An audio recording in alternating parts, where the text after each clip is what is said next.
Today I want to talk to you about the psychology of self-control and why Christians fail at discipline. I know. Just hang tight, I want to explain. Be honest, does it make you a little envious when the world is falling completely apart? People seem to stay calm, peaceful, and in control when everything is falling apart. Doesn't that make you a little ticked off? When you're actually feeling the opposite, you find yourself laying on the couch trying to numb your emotions with your face in that bag of Doritos. You're covered in Dorito dust. You're wondering why this always happens to you. If you're like, how did this dude just describe me so accurately? No worries, for the past 24 years, I've been speaking to people just like you. People come to me with frustrations saying, JT, I pray, I walk out of church, I commit, but my commitments never last. It seems like these cravings have a grip on me and I have no idea how to overcome this. After coaching thousands of people from different countries, cultures, who have been stuck in a cycle of yo-yo dieting and emotional eating, I can tell you with confidence, this has absolutely nothing to do with willpower or discipline. In this video, I'm going to show you exactly how to stay in control even when life gets crazy.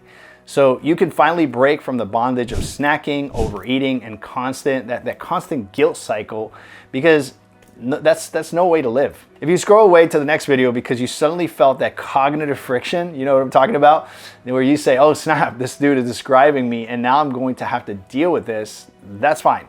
You'll go on to find an entertaining video, but the problem you've been having this whole time will continue to repeat, and that same pattern you've been praying to overcome for so many years will persist, because the truth is, this is a real battle.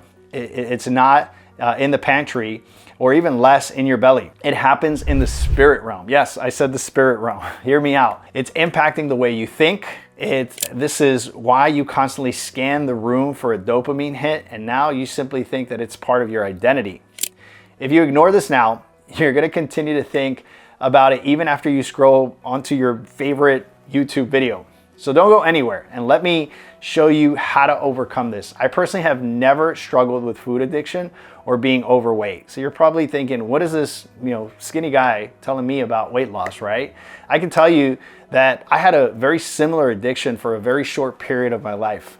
We're gonna get real here, okay? I got addicted to alcohol and drugs, and I couldn't understand why. Since I had always been an athlete, a healthy person, I felt so out of control for someone who claimed to be disciplined. I would stay clean for 2, sometimes 3 months, but the relapse always came. I kept trying to white knuckle my way through temptation.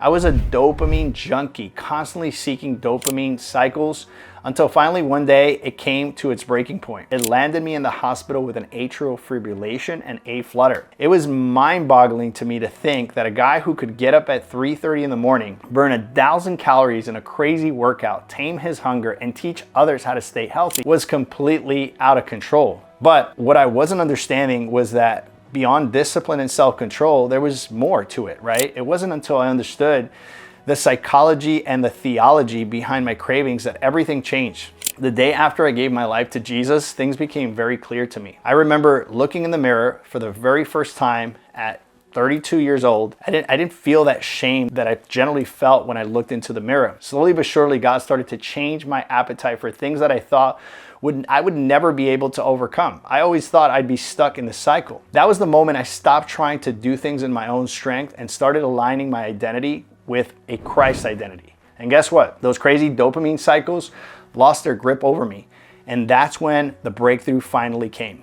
Many of you are thinking, wait a second, JT, I have a relationship with Jesus and yet I still feel completely out of control. That would make sense, since the common denominator inside of Christianity is that Christians have the best intentions, but most of them are operating with no power. I'm going to show you exactly how you can tap into the power that's already in you through the Holy Spirit. By the way, if you want help with this one-on-one, I've helped thousands of people overcome this situation, lose 20, 30 pounds and even more, and break emotional eating for good, using the exact system that actually helped me recover from a completely different addiction. Click the link down below and we'll chat. I promise this isn't a sales call where you're gonna feel uncomfortable, you're gonna feel like someone is pitching you. I don't like people doing that to me, and so I promise I won't do it to you. So let's get into this. Let's start off with section number 1, dopamine cycles. Let's start with the real culprit, dopamine. God designed dopamine as a reward signal, but modern corrupt institutions have created modified foods that hijack our brain and make us crave more. Sugar, chips, comfort foods. These engineered foods hijack our dopamine system, making us dependent and constantly seek more sugar hits. These foods don't just taste good, they create a dopamine spike that temporarily numbs stress, sadness, boredom, and loneliness. Here's the problem though. Your brain always returns to whatever relieved stress last time. And here's where it hits you the hardest. Food has been weaponized by the enemy of our souls from the beginning of time in the Garden of Eden. He continues to do it today. Now you know why the metaphorical little devil with horns has a fork. It's because most are digging their graves with a knife and a fork. I know, I'm slowly but surely unveiling the core issues, so just bear with me. Don't click away from this video just yet because I want to give you a solution to this challenge. Yes, dopamine explains cravings, but it doesn't explain the compulsion you feel in your heart that you can't control when you think you're hungry. If you don't understand why this compulsion is there, you will do well for a little while, but you will relapse every time life gets hard. Part number 2, emotional eating is simply unprocessed emotions looking for relief. Food becomes a shortcut, not because you're weak or broken, but because your brain has learned to use food as a coping mechanism. In your mind, you have negotiated that food is safer than drugs or alcohol. So stress goes up, cravings go up, sadness hits, comfort food calls your name. Loneliness hits and carbs become your companion. This is why you can eat healthy all day and then lose control at night. Statistics say that most people break their diets by 7 p.m. Interestingly enough, major crimes also happen after 7 p.m. This is because you have been an adult all day and have been disciplining yourself. When we're tired, temptation feels impossible to resist. But here's where it gets interesting. You can't do this through discipline, willpower, or even alone. Relax. This is not where I pitch you my services. I already did that, okay? So hear me out. Biblical self-control versus willpower, okay? I want to talk to you about this third part, which I think is so important. Most Christians think that self-control means trying harder, but biblical self-control is not willpower. It is spirit-empowered restraint that flows from identity, not effort. Willpower is human strength. Self-control is fruit of the Spirit. Willpower says try harder. The Spirit says walk with me. Willpower collapses under stress. Identity in Christ stands firm under pressure. So here's the moment you were waiting for. This is where the rubber meets the road. Part number 4 of this video, I want to explain identity transformation. Okay, this is truly what we're going after. This is the real reason transformation really sticks. People don't rise to the level of their goals. They fall to the level of their identity.